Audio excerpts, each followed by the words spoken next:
You're listening to the Real Estate Radio Hour, the show that brings you unfiltered stories and insight from the Twin Cities real estate world with your hosts, Chris Rooney, broker at RE/MAX Preferred, and Andy Prasky, leader of the Preferred Home Team at RE/MAX Advantage Plus.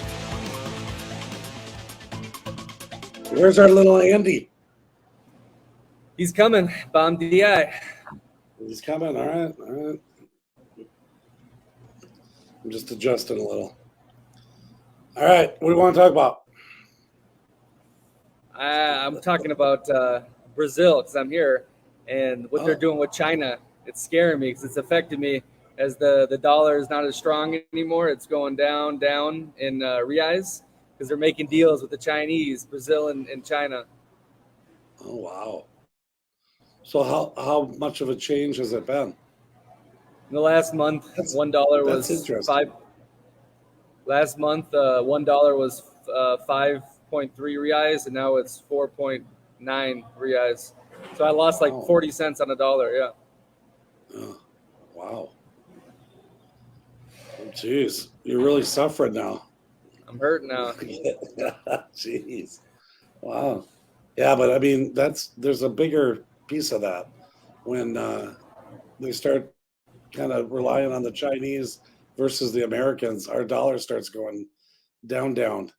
I mean, that'll go all over the world. That's not a good thing. Well, it's the American influence on the Western Hemisphere. Right. You know, we've had usually a stronghold. So hopefully the CIA or somebody does something about it. But we'll see. I don't know. I don't think it's time to go crazy panic, but I definitely think the world is shifting for sure. Yeah, I think we're going to hear a little bit about some real estate in Brazil as well today, aren't we?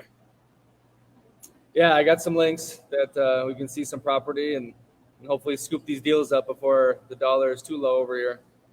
Yeah, fantastic. All right, well, we're stalling. As we stall for Mr. Prasky to join us, we are going to maybe talk a little bit about the market. And I'll tell you, I get so many questions from people that aren't really in the real estate market right now, but they're always asking and saying, "Oh boy, what is the real estate market like?" And I'm like, it's fantastic if you have some listings, because there's such low inventory that everything that goes on the market, as long as it's good and it's priced right, is selling. So we've had a couple listings that, we were maybe pushing it a little, and they sat for a little longer, but now all of them are gone as well. So actually going to be reloaded on a bunch of them. And I don't know. I don't think people are really moving because they want to move. There's usually a reason for it. I know today I'm going on a market where it's two people that are going to move in together, build a home together, and both of them need to sell their home to be able to go into that. And I'll tell you, the other thing is new construction. New construction is good. And you'd think, that not only are rates high, but building is obviously more expensive than what is existing out there. And adding those two together, and people are still doing it, not a problem. So just got to keep it going. But I'll tell you what, inventory changes, the market will change. So hopefully that we stay good here. So that's kind of what the market is. And we're getting, you're on mute. We're getting a lot of multiple offers as well. So we're getting 3-4 offers on every house. So you're getting a little more. People aren't going crazy. People are using inspections still, but it's still, it's a good market. Hey, so I saw this is quite interesting, and there's a tweet that follows it, but I got to hear your thoughts. Oh, I know. I've been hearing that this is coming about FHA doing 40-year mortgages. And basically all they're doing is if you amortize it 30 years versus 40 years, your payment's going to go down. And it's a way in which to, get people to buy. And it's fact. People buy on payment. And what's happened with the interest rate is payments have gone higher. And by doing a 40-year amortization, you're going to be able to get that payment down lower. You can qualify for more. And so that's going to give a nice little boost. to the market, and it's going to get FHA relevant again. FHA was one of those programs that people were really shying away from, worried about appraisals because there's a due on sale clause, not a due on sale, but a value clause, basically stating that if the house doesn't appraise for it, you don't have to buy the house. Now, some people would put in language to be able to say, hey, you will still buy the house if it doesn't come in at the appraised value. But FHA was always one of those tough ones, and sometimes they have repairs as well. So it was kind of losing its luster, and typically you don't put a lot of money down. It's usually 3.5%. And so people from sellers weren't favorable for that. But now you're going to be able to get people to be able to qualify, and I think it'll become much more relevant. Oh, there he is. I was just making some notes, guys. Good tips. Well, that's good. Were you listening or were you sleeping? No, I was trying to get you know what I always forget to do? Everybody else will laugh at this. Of course, when you have that meeting, right? And your computer's not up, it's not ready to go, and I'm waiting for it to open. It's like, whew, whew, whew. Sorry, guys. That's the Champlin factor. We really should do something. You know what? At my new place, I got fiber optics, but I can't get it until the ground thaws out a little because they still haven't. Yeah, and you wait till they tell you it's $400 a month to hook it up too. No, it's not. It's actually really good price. So really? I'm happy. But I've always wanted fiber optics. Let me pop up the reply to the thing we just went over, the 40-year mortgages. Andy, so I wanted to hear your thoughts on this. Oh, what is this? This is another one. We were just talking about, Andy, about the FHA, looking at 40-year amortization schedules now to get those payments down. But 0% interest and no payments have to be made for the life of the loan. What? The state is reimbursed by taking a percentage of the appreciation when you sell. Oh, because we know how well things end when a system is created that requires real estate prices to always rise. So California is going to front 20% down payments with 0% interest for home buyers with incomes up to $211,000. That's amazing. Are they going to take that out of their bankruptcy proceedings, or where are they going to get that money? Because they're bankrupt, aren't they? Well, it's easy, Andy. You just tax people more. You got to fire up the printing machine. Yeah. That's the key. Yeah. You look like we're twinning today. What's that? Welcome to the Checker Shirt Show. Oh my God, yes. Yes. You look great in checkers. Yeah, sure do. All right. So, Andy, you got anything to add to the market? I was kind of talking about the multiple offers and stuff, and that the inventory is obviously still low. I think if inventory changes, the market will change, but so far, so good. Well, I'd like to add on to what we did last week. So last week we talked a little bit about how houses, in January went from 508 up to 549. Now this January they're back down to 529, so there's still appreciation there. And people say, well, if your theory is so correct and prices fell, why'd the prices fall? I had a lot of people that responded back to that, which was really cool. Shows people are listening and engaging, and I love that. So what it is, guys, is it's interest rates. So when interest rates jumped up, it just brought a lot of people's qualifications down for what they could their purchasing power went down, right? So that's a simple cause and effect. If rates go up, what happens is people can only afford so much unless they get more raises. And right now they're doing everything in their power to stop people from getting raises. Hence we're trying to crush inflation. Inflation is a direct, usually derivative of labor costs and incomes and whatever else. So they're trying to put a cap on one and provide for the other. So if you really look at it, guys, I think that the bottom line is that now that we're in an environment where rates are even starting to erode a little bit, and as we go into the summer and they start seeing really how much they've already affected the economy. I mean, there's some people that are honestly really hurting right now. There's people that are out there that are in the new construction industry that are everybody's laid off. All the architects, the drafters, everybody's scaled way back because they don't have the need for the staff because there's nobody drawing new houses. So I don't think they realize how much of a back whip they've created here. But I hope it's not catastrophic. I hope it's just like, okay, everybody come back to work. But right now, the rates will start. I can almost guarantee you the numbers can't keep where they're at. They're going to start showing numbers going negative. So the other thing is I mean, you just look at like the 40-year amortization schedule, and 0% on 20% down payment. We'll just take a bit of the profit that you get. I mean, when that stuff happens, they're fighting against what they're already doing to us, meaning that we see that there's things that are maybe going to start going sideways. Then all of a sudden they'll come in with a different program, and it's been happening forever. I mean, when we had the crisis in 2008, all of a sudden they were giving out $8,000 that if you bought a house, you got an $8,000 credit. So that kind of spurred up things. And all right, now we better bring the interest rates down. And I mean, the housing economy is just way too important to everything to be able to let it go. So that's why I just don't think. I mean, well, there but might be a little shift, but nothing big. But I do agree that they're so what that's California is kind of trying to do is replace FHA. The whole point of FHA, we've all heard of FHA, right? FHA guarantees the 20%. So they're like, FHA is essentially an insurance policy for somebody that a bank would normally not give a loan to. They insure that 20% so that the bank will give the money at an 80-20 ratio so that it looks healthy. And then they insure to the bank that, hey, if this goes sour, we'll cover the 20%. So there's no need to front the money as much as there's to provide an insurance policy, because everybody's very used to being in that environment where things are insured or there's multiple facets of how a person gets the financing. Couple things quick.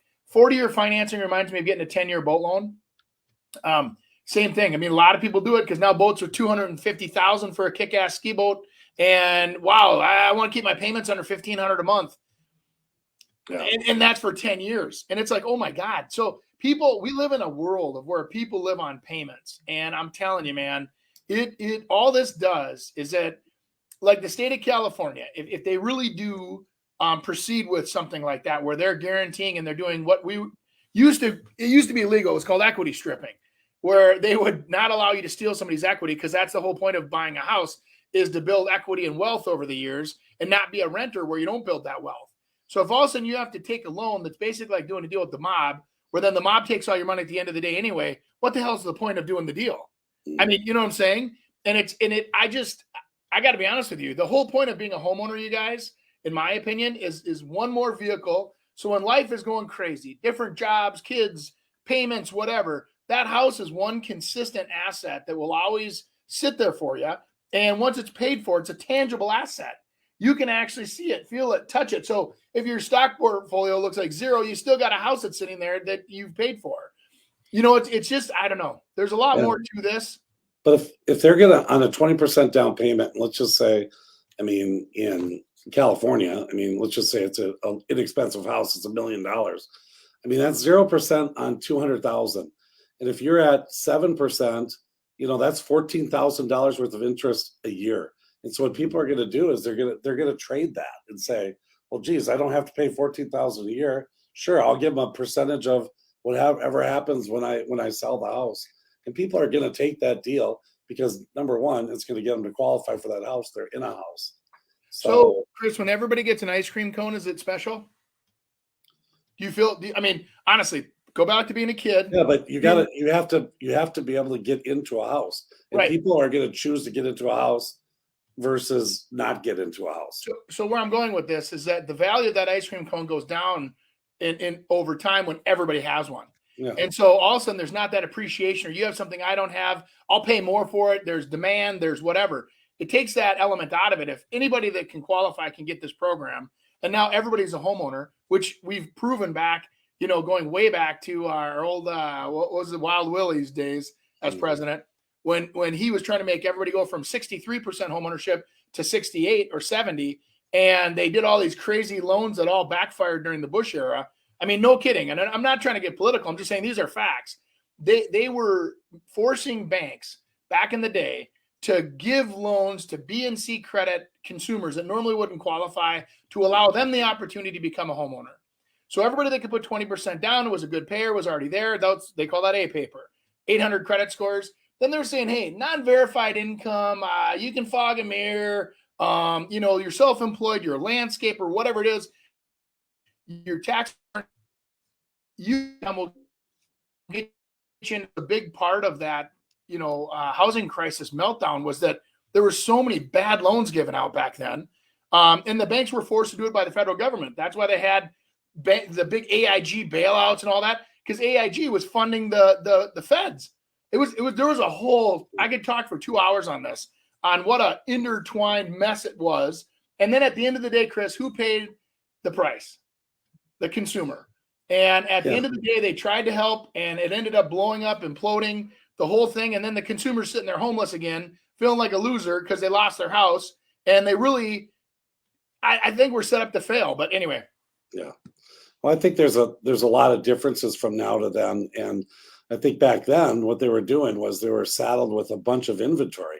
So then it's like, well, let's just try to how do we get more buyers into the game? Now the thing is that you can throw all these little programs out, but there's only so much inventory. Yeah. And I think it's been the key this whole time. I think throughout COVID and now is that that's the one thing that's remained is it's been between 1 and 2 months of inventory. So typically a market is about 5.5 to 6 months is like a fair buyer seller market. If those people that were, trying to come up with these ideas, and I don't want to be the guy that kills the idea people, right? Because I'm usually that guy myself. But if you had a situation where you said, okay, what's holding up the marketplace? People that are downsizing, that are waiting for the market to come back on the bottom of the market. So, for an example, mom and dad live in a 5,000 square foot house. They've been executives. They made good money. And now they say, hey, we want to sell that 5,000 square foot house so that we can go down and live a modest, simple life. We're going to go down to 1,800 square foot slab on grade Rambler. What they sell their big house for is almost the cost of their replacement house. And they're like, you know what? Forget it. We'll just live in the big house. We'll remodel. We'll put a couple of grab bars in the shower, whatever, and we'll just stay put. That's where a lot of that stopping of the market is. The other stopping of the market is new construction costs. With all the regulations, requirements, safety programs, fees, energy efficiencies, building requirements by these cities and national building codes that are out there, requires to build houses that are ridiculously nice. Imagine if every car had to be built at Rolls-Royce level. Okay. Now, basically, you got everybody trying to build a Rolls-Royce because they have to be in that, and that might be a little facetious, but I mean, let's say Chevrolet level. So you're at the Chevrolet level, and everybody has to build a Chevrolet. Well, now you can't have the Yugos of the world that serve a purpose. Not everybody needs the big fancy, overdone, whatever. And all of it's in an effort to be safe and efficient. I get it. But on the other hand, it runs prices up like crazy. The investors that buy dirt and try to turn dirt from raw land into farmland right now, most of those projects are on hold because the costs were so high. The fees, the WAC, the SAC, the county fees, the connection fees, the transportation fees, all government. So the government screws you. And I'm not trying to be that guy either, but I'm going to be that guy for a minute in that industry. It's all about the money, man. It's like, hey, if you're going to convert our last couple acres of farmland, you're going to pay.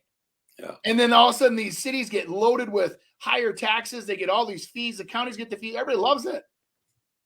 Hire a few more people, a few more 100,000. Yeah, it's crazy. Yeah. Sorry, Ned. There's a funny Twitter account called Unusual Whales, and it's tracking people that make big moves in stock markets and crypto. And he came out with a list of, I think it was 90% of Republicans and Democrats beat the market last year, and it was a historically bad stock market in 2022. And it's just going off your government thing is, I think they're making some money doing it. So, yeah, for sure.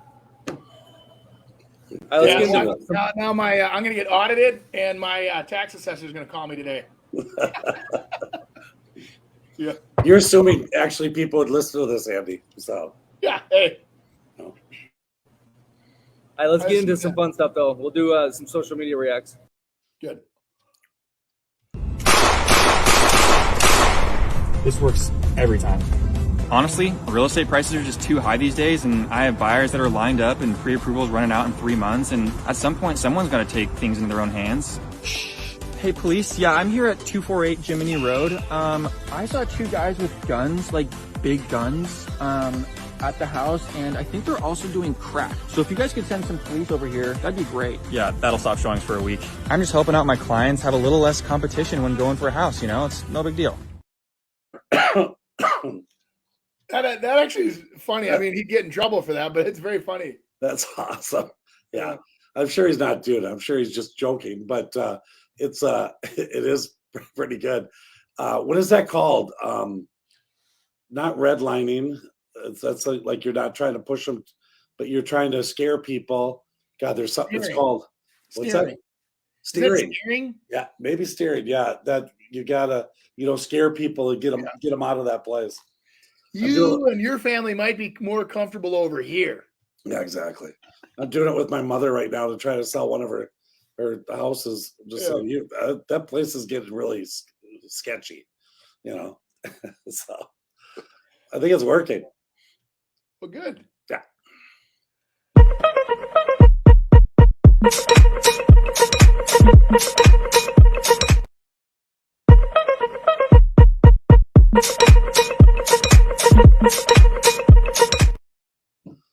Those things are kind of interesting. Gray flooring, that has kind of moved on. That's for sure. What was the other? Too much furniture. I totally agree. It just takes away from the rest of the house. People are looking at furniture versus the house. What were a couple other ones? Did you see it there? said phrase furniture or phrase artwork. Phrase artwork. So this is a home, whatever. Yeah. Gather. It's beautiful. Pantry. Yeah. Yeah, some of that stuff you get too personalized and people start maybe getting offended by it, maybe thinking that they can't live there, concentrating too much on that versus the things they should be concentrated on. So, true. Yeah. Okay, what I thought $1 million would buy me as a kid versus what it actually buys. Yeah, in California, that's for sure.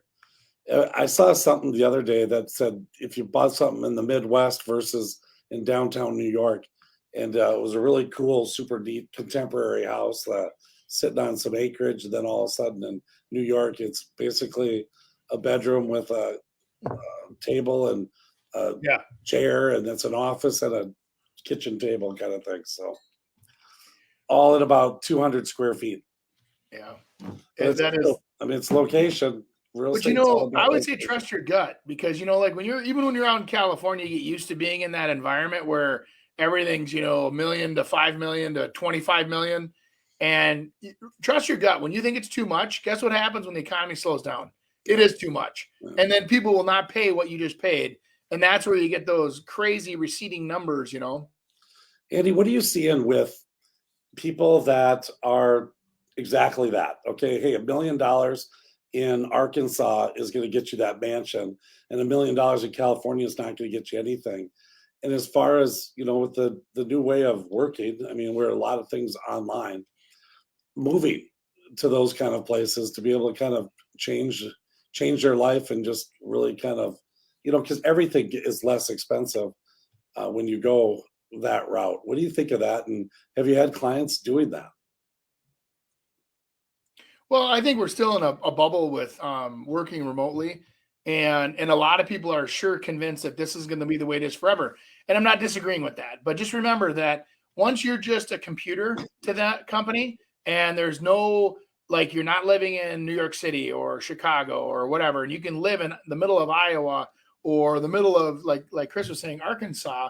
That value of that job is based on work only. So there's no accelerators for the city you live in. There's no you know what I mean? So what I'm saying is I think that that job that used to pay $250,000 in New York City, now you're remote. So now that job pays $150,000, and it doesn't matter where you live because they don't have to pay you more because you're working in your pajamas out of your house, and everybody wants that job. So why wouldn't everybody want to have a job where they work out of the pajamas at their house? Yeah. So I always say you better make sure you're dialed into what you do and be the best at what you do so that you're not just another one of the keyboard crankers that is earning a overly priced. And a lot of people, the sad thing is a lot of people know it. They're like, I can't believe how much I get paid to work from home. And I take the dog out 6 times a day and I'm home for the kids after they get off the bus. And it's wonderful. It really is. It's like a dream come true. But what usually happens with dreams is that, got to be careful. Just be careful. I think the other things that I've seen people run into that have done that is all of a sudden they're away from all their family and friends. And their family and friends aren't coming to visit them as much as they're living in Branson, being able to kind of really enjoy themselves. But it's almost like it's a whole new life. And sometimes it's kind of, all right, hey, it's going to be less expensive, or moving to South Dakota. I don't have any state income tax, but geez, I mean, I'm flying back to Minnesota every weekend so I can hang out with some buddies. So it doesn't really work out for you. But. Yeah, you're right. And I agree with that. I don't think anybody disagrees with that aspect of it, but you do have that. It goes all into the equation, right? I mean, like, some people love the idea of having the freedom. I mean, they could work out of a motorhome and go state to state and travel and be, quote, retired.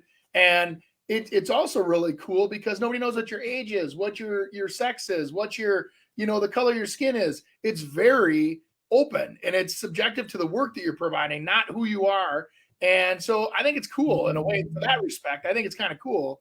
But, I don't know. I just, to me, like, I need. Would you do it?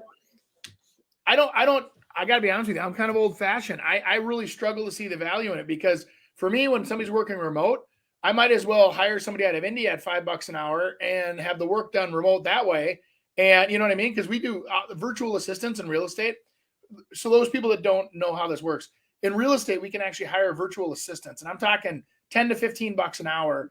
And these people are brilliant and smart, and they will do spreadsheets. They'll do mailers. They'll do whatever these real estate agents need behind the scenes, the stuff that they normally don't like. Well, that's not being outsourced to here. It's being outsourced overseas, because people that are remote work for a lot less, because their cost of living is $3 a day versus, 300. I mean, that thing, but would you move to another state to be able to get less expenses? You could sell your house in Champlin, for maybe 200, and then go to like Alabama and spend 180. Would you do it to save that money? I cross my arms here in defense. I don't know. I sit there and I say, if I were to claim residency to move out of state, because I do, I love Minnesota. I have all my relatives are still here, which I enjoy. But on the other hand, the environment we're in, it could, let's say property taxes, you're paying $25,000 a year on your house. I'd probably go somewhere where my dollar would go farther. I can have fun. I can go somewhere else and have fun too. I don't have to be here. I can have a boat and go fishing in Florida or Texas or wherever and have a good time too. Do you think you'd get more than $200,000 for your house right now, though? Maybe 206. Multiple offers. Yeah. Okay. Yeah, I'd even pay 206. Wow. That's probably what you did pay. Yeah, probably close. Kind of grew it into a very expensive home. But anyways, all right. All right, let's get into the zeros. Doesn't mean anything, Chris. Okay, that's true. Let's get into the main segment. We'll do some hardball negotiation tactics. It's Agent MD. It's going to be brought to you by the guy who wrote the article, Chris Rooney at Chris Rooney Home Experts. I was just 1 year old when my family started in real estate, where both my parents were agents. They also dabbled in investing in real estate, rentals, flips, and construction. After college, I went right into getting my license in July of 1990. As a 23-year-old agent in an industry that looks nothing like today, I had to know more for my clients to choose me. There wasn't Zillow or social media to tell them how good I was. I had to win them over with knowledge. With knowledge comes confidence, and with confidence comes results.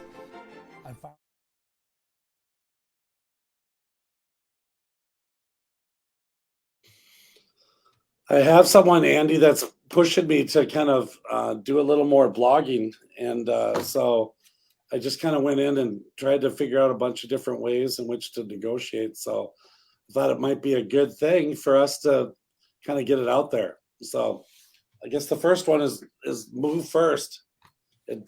Whether it gives your client the upper hand. I mean, I think that to me is a monster thing in today's market, is jumping on it as fast as you can and getting in there, because as a seller, so let's just say we're talking as a buyer, but as a seller, you don't know what's going to happen. You don't know the feeling of it. You never know, hey, if this is going to be the only offer that you get, and you might have to react to it quick. So moving first, I think, is a big thing. In different types. Yeah. But in different types. I agree. I think that, there's fatigue with that too. I mean, there's, so kind of to carry on, I guess, with that topic is that, like, what I tell everybody is when you get a buyer and a seller that want to go back and forth, right? And usually you go about 3 back and forths, and then somebody gets mad or says, screw these guys. This is my last offer. And so it's like I said, make sure you're putting your best foot forward. So when you're striking first, I always make sure to let people know that, hey, this is the math and the support or the comps or whatever you want to call it behind the offer. And so my first offer isn't wasted.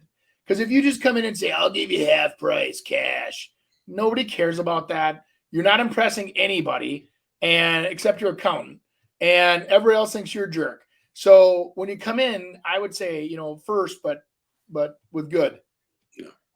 Yeah. So that's one tactic. And I'll tell you what, I think all of these, you can use some of them together and kind of almost like fake one of them and to bring in another one as well. So that's, to me, that's this whole negotiation tactics is more about like negotiations 200, but by kind of implementing together kind of what you started talking about, because we're going to hit on those, is when you start meshing them together and using multiple ones, that's where you can kind of really get somebody kind of thinking, oh my gosh, what are these guys doing?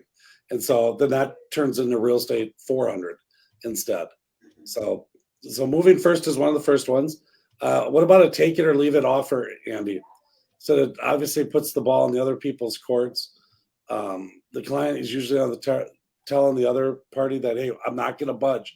But you got to also understand, when you do a take it or leave it offer, you got to be willing to be able to let that thing go bye-bye too, because you lose all credibility if you try to say, okay, yeah, we will take it at that thing. I mean, now all of a sudden the negotiations become completely open again.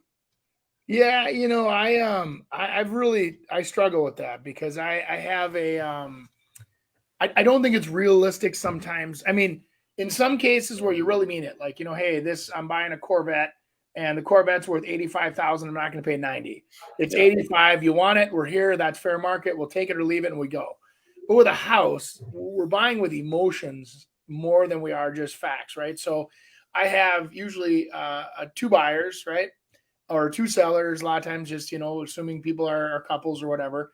And one's more emotional and one's more factual. And then so I have to deal with the emotions of so you're going to screw up our whole lives over $5,000. I can't be in the school district I want, the playground that I want, on the park that I want, on the street that I want, you name the scenario. And so over $5,000, you're going to throw all that away for me. And that's what I hear the conversations behind the scenes. So that's a little different, right? So then it's more about just for $5,000, get it done. But yeah, I've been with those investors where it's like, hey, we're offering, $800,000. It is what it is. Take it or leave it. See ya. Yeah, and I think that's who you're doing those negotiation tactics for, are typically investors that aren't emotionally involved in, like you said, the parks and all of that kind of stuff that, for $5,000, it might be really worth it. As an investor, it's a typical, hey, this is what I want. This is how much I'm going to pay for it. Done. Yeah. And that really might be their last. And so I think it is important, as the real estate agent presenting that offer, to say, here's where we're at. Again, just like I was saying before, the other properties in this area have all sold for $825, but they were financed. There were seller carried, financing. There was closing costs paid. There was equipment left behind, whatever it is. Like, I'm thinking of like a commercial shop or something like that for one of our contractor buddies.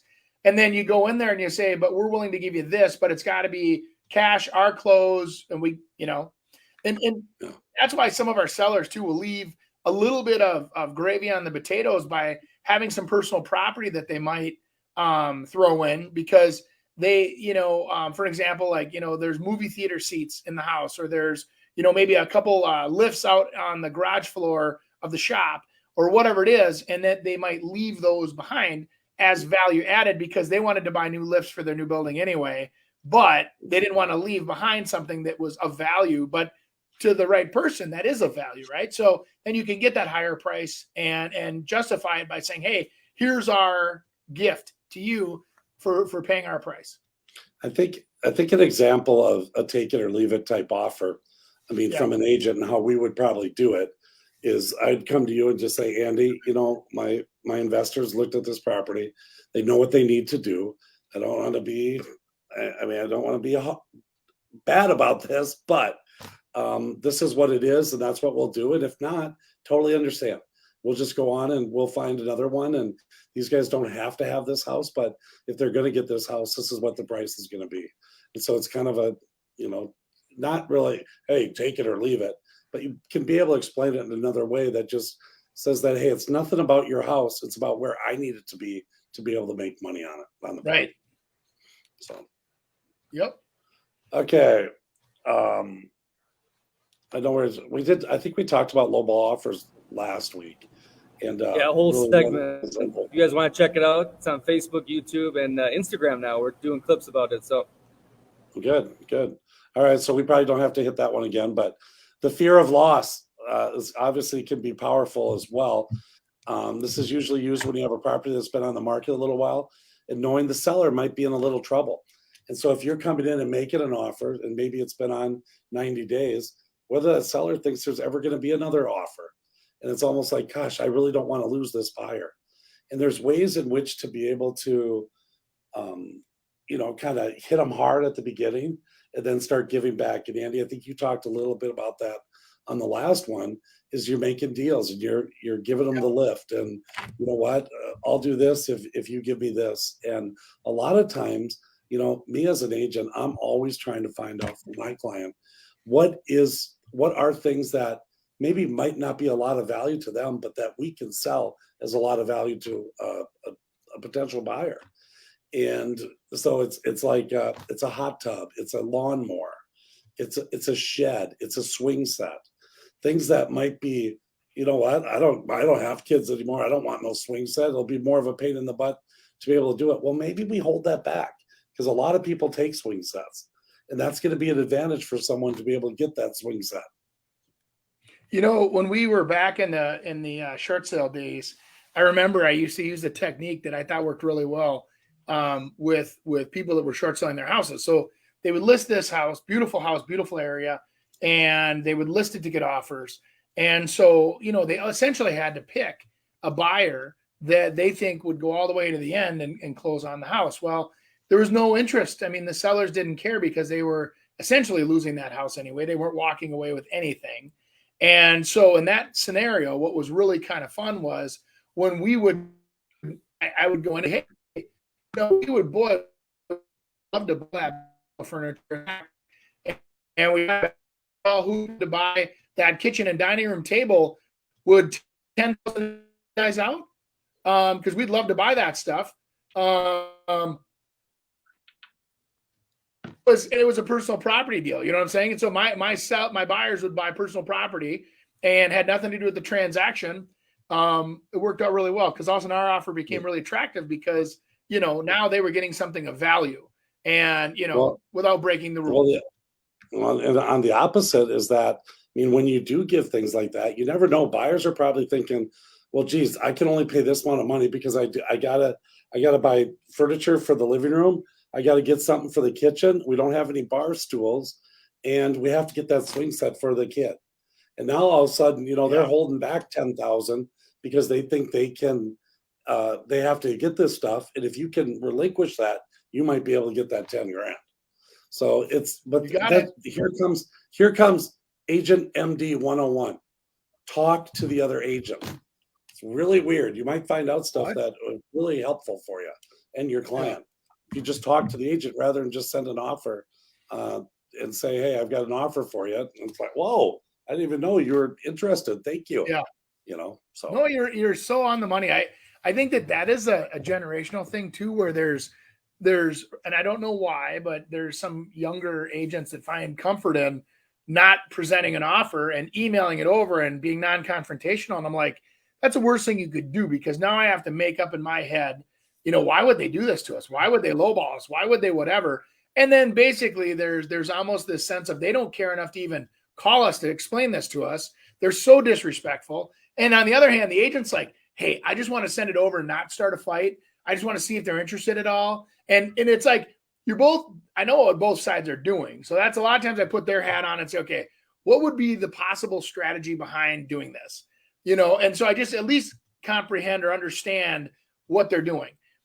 On the other hand, there's days where I'll call those agents and say, hey, boy, you're lucky. It got spammed. I got your offer out of my spam folder in my email, and you didn't respond back to the feedback that we requested via email. So we just assumed that your email must be broken, or whatever. But okay, cool. So you wrote an offer.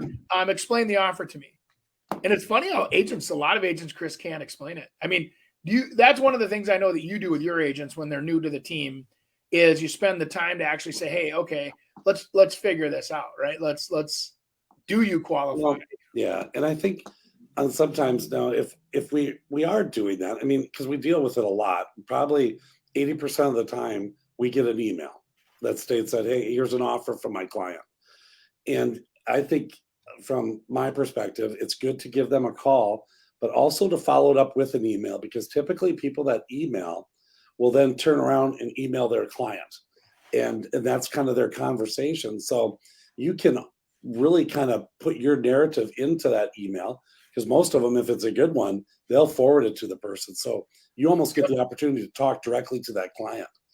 Yeah, so, that's a good point. And give them justification for why, we want to be able to get this, and something maybe that agent wouldn't be able to do. All my agents just trying to get me to buy this house because I'm gonna, I haven't bought one for 2 months. They want to get paid. In reality, hey, you know what? There's 3 other people that really want this house. He wasn't lying to me. And it's kind of a good way in which to be able to kind of help them get the deal done. Yeah. Okay. Creating a sense of urgency. So it's motivating people to be able to make a decision quickly.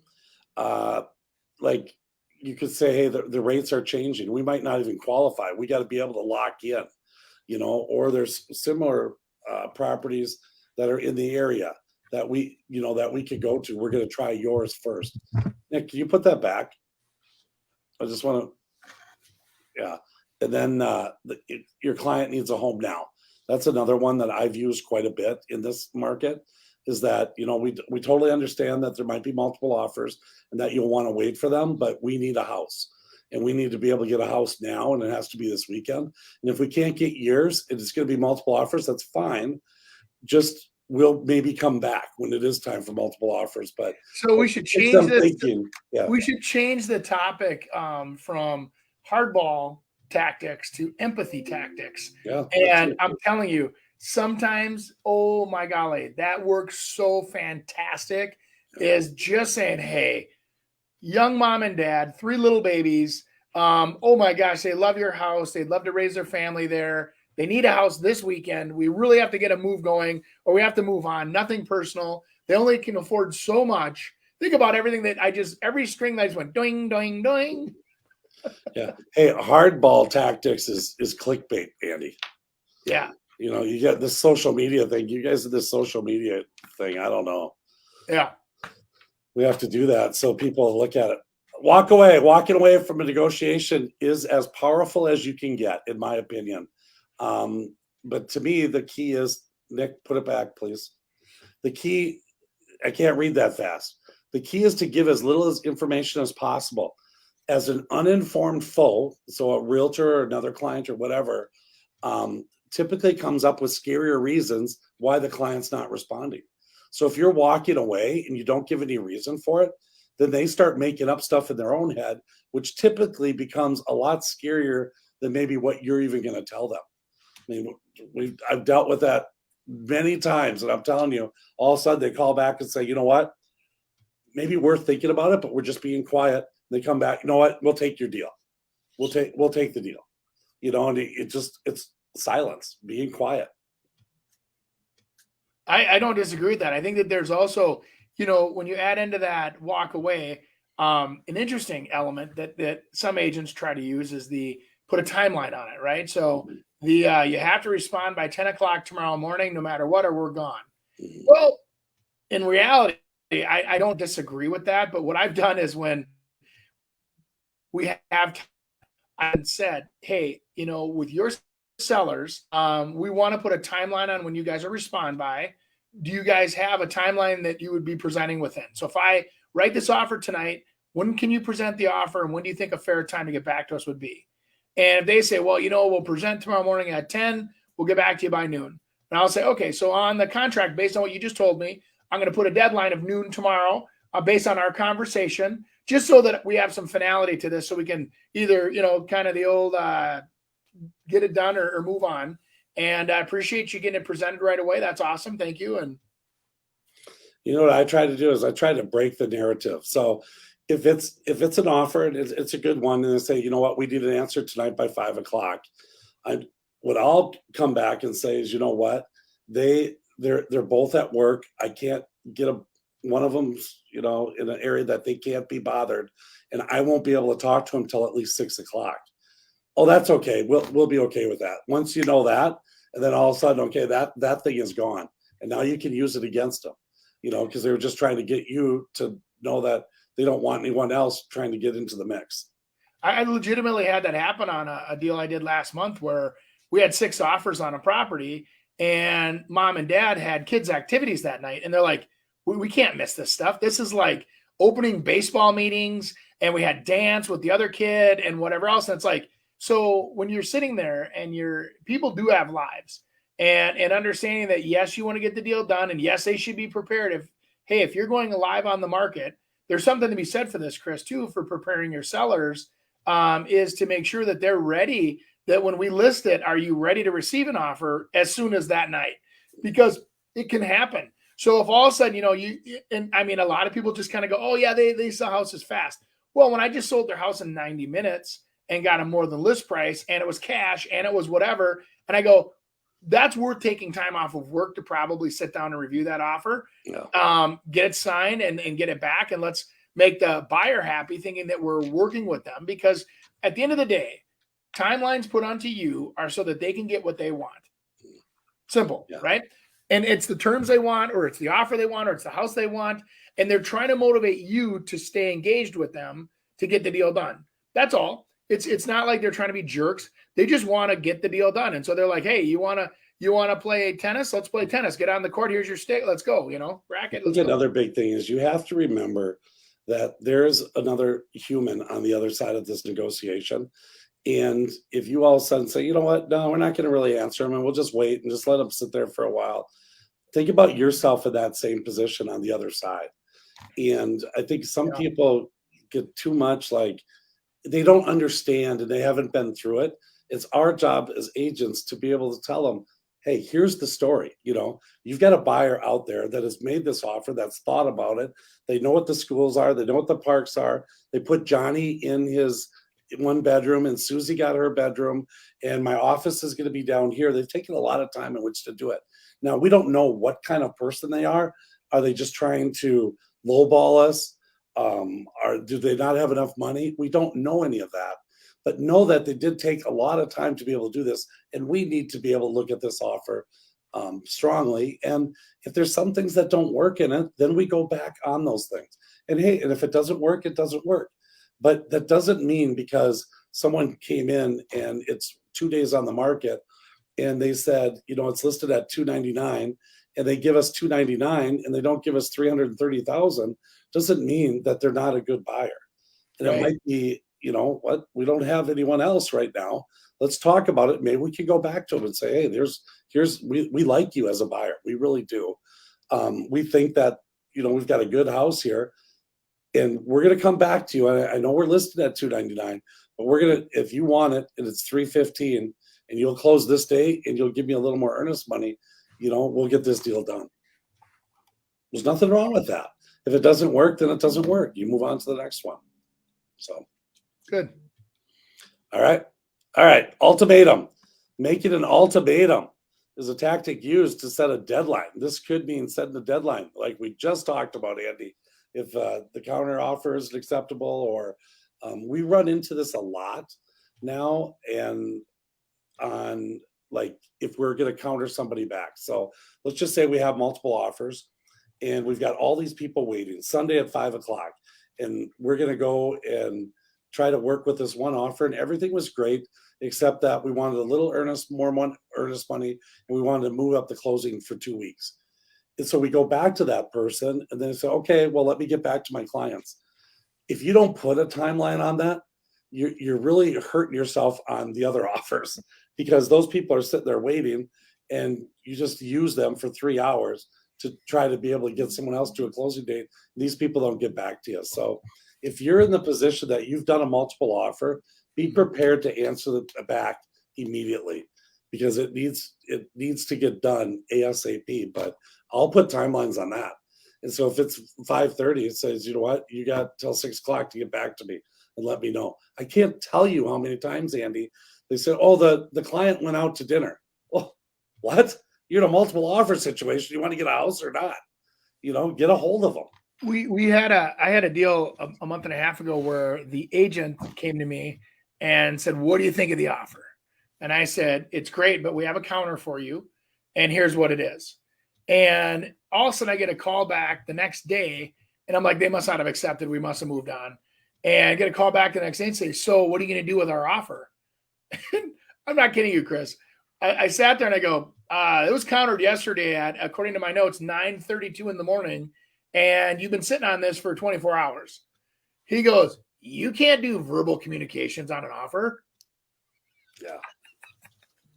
I go, oh, yeah? I go, really? I said, when did they change that rule? And I go, a lot of times what happens is real estate agents, or in any negotiation, they go back and forth. They don't write up all the documents every time to support their offer and then put it, because as much as I appreciate that, I mean, the proper way I should have done it then, I guess, is filled out a counteroffer addendum, sent the counteroffer addendum over for them to sign. But instead, I just, old school me thinks you're going to go ping pong, back and forth a few times, because where they started and where we started are totally different, right? So you get that illusion that, well, maybe we're going to go back and forth. Why don't you run this by, shoot this over the bow and see if they can live with it? And if they can, then I'll get you everything you need to sign. Yeah. You ever do that, or what do you do? Do you always send it in writing, or what do you do? No, I think it really depends. I try to not send it in writing, not put my sellers in a position that they're kind of just sitting there not knowing what's going on. What I like to do is I go back to the people and say, hey, here's the counter, boom, boom, boom. You go get that signed, send it back to me, all signed, then I'll get it signed. Sure. Because I'm not going to send out my signatures without having it done, unless it's something real simple. Yeah. So. Yeah. But I think that's another thing, Andy, is that, like, for myself, and using all these different tactics, is that you can't be the same on everything. I don't have, okay, here's what I do on an offer, and it's got to go like this and this, because it doesn't happen that way. You got to be able to read into what the offer is. And if you really look at it and kind of take everything into play, you can figure out the best way in which to be able to go back at it. And obviously, maybe not if you're starting, but if you've been in it, myself, 33 years, I've seen quite a few offers. And so you can kind of figure it out and which way you got to go. And that's why I said real estate 400, 500 is basically taking a few of these tactics and meshing them together to be able to try to get what you need. So, okay, next one. Well, and I think that also over time, too, Chris, we have where those concessions are different. You know what I mean? So it's like, you don't just always have the same stuff. It's not boilerplate, same stuff, same season. I mean, we saw last year, the offers coming in were completely different than 6 months prior. And now offers are coming in again, completely different. So when we talk about things like concessions, like things that you'll concede or give in on or whatever. And it's really different now than it was, because now last year we had all these appraisal gap guarantees. Now nobody's writing them again. So it's like, that was something that, a concession that was made, like, hey, if you're going to offer over asking price, we just want you to ensure that, your $10,000 that you've offered over our list price is something you'll pay in cash. Because if you're truly making the offer, make the offer real to us, by making this concession, right? And some buyers were like, sure, no problem. Yep. Here's the extra cash. We still have the 20% down beyond that. And then now if it appraises less than the price, asking price or list price, then that's negotiable. Yeah. But.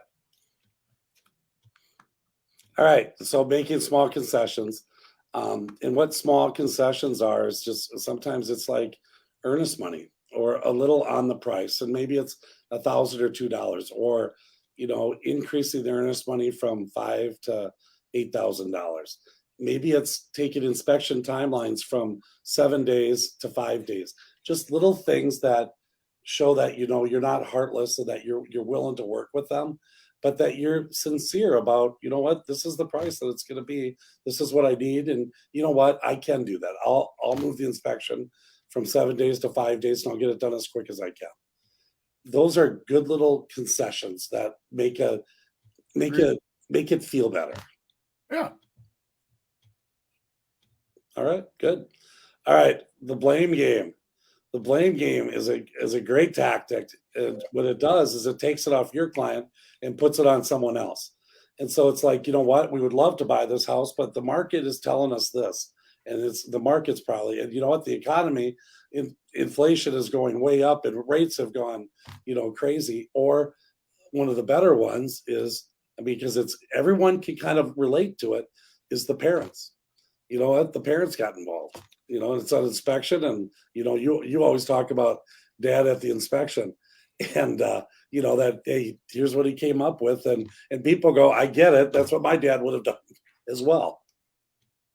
Oh yeah, the old dad factor plays in big time. I mean, when you're going through some of that stuff and the windows, the roofs, the furnaces, the bigger ticket items is what a lot of times the dads and moms will point out as a parent, and just trying to guide their kids through a purchase. And I don't blame them. I mean, on the other hand, hey, if you're looking at houses in Minneapolis, there's a real good shot that furnace was a boiler, and and then the boiler turned into a 78% efficient furnace, and then now it needs to be replaced again. But it's kind of like depending on what kind of housing stock you're shopping, being prepared, or having the houses, they're not airtight, or they're not insulated properly, or they're not whatever. Those are kind of common knowledge items that will be addressed in each house as you go. Another tactic to use is when you're talking about a house in Minneapolis, it's always good to kind of maybe throw something in there that they understand without saying, hey, I get it, the house is older. Saying, you know what, my parents had a house in Minneapolis and they just love the area and the coolness of these houses, and and we obviously know they're not super energy efficient and they're not up to date, but there's so much more other things to it, because that scares people in inspections. Anytime you have an older house, it's a big scare for sellers. And if you can kind of alleviate that a little at the beginning, you might be able to get an offer accepted, because they're really worried about that inspection. All of a sudden, well, geez, their parents lived in one. They know exactly what they're dealing with, in Minneapolis. So right. I mean, or just that age of housing. I mean, I think that's the key thing there, is that we're talking about, aged housing stock or whatever, 100-year-old house or whatever. So there's a lot of different ways in which to negotiate, and even within kind of those subtitles, there's a lot of ways in which to play with under them. But I think understanding what the other person is going through is a big first step to know how to be able to negotiate. Hey, the best thing, like even like going in and talking to your boss about getting a raise, if you understand how your boss gets paid, all of a sudden it gets really simple for you to figure out how to get, them excited about you and give you that raise that you need. So understanding the motivation behind the person you're negotiating with will get you 90% farther than anything else, I think, is that just understanding like, hey, the guy across or the girl across the table from me, what are they trying to get done here? Well, if it's all about price, maybe you can negotiate something else. Right. If it's all about everything else and not the price, well, maybe you get a better price and not everything else. Right. So I learned that years ago from another real estate agent, is understanding the motivation of the person or how the person across the table from you is paid. It's even trying to get a raise. It's a good tip. I'm with you. Awesome. Did Nick fall in the pool? Beautiful. Hey, they're doing they're doing a little construction here, so I'm trying to stay up. But next week, I'm finally in permanent housing, so I won't have any problems anymore. For everyone else, make sure you check out our link tree. It has our websites, YouTube, Facebook. We're doing a lot of shorts on there, Instagram Reels now. Give us a like, a subscription, and write us a review. It'd be beautiful. Ciao, boys. Have a good day, guys. See you guys. Thanks for joining us this week on the Real Estate Radio Hour. Don't forget to visit our website, realestateradiohour.com, where you can subscribe to the show on iTunes, Spotify, Stitcher, or your preferred podcast listening app. If you enjoyed today's episode, we'd appreciate a rating on iTunes or sharing us with a friend.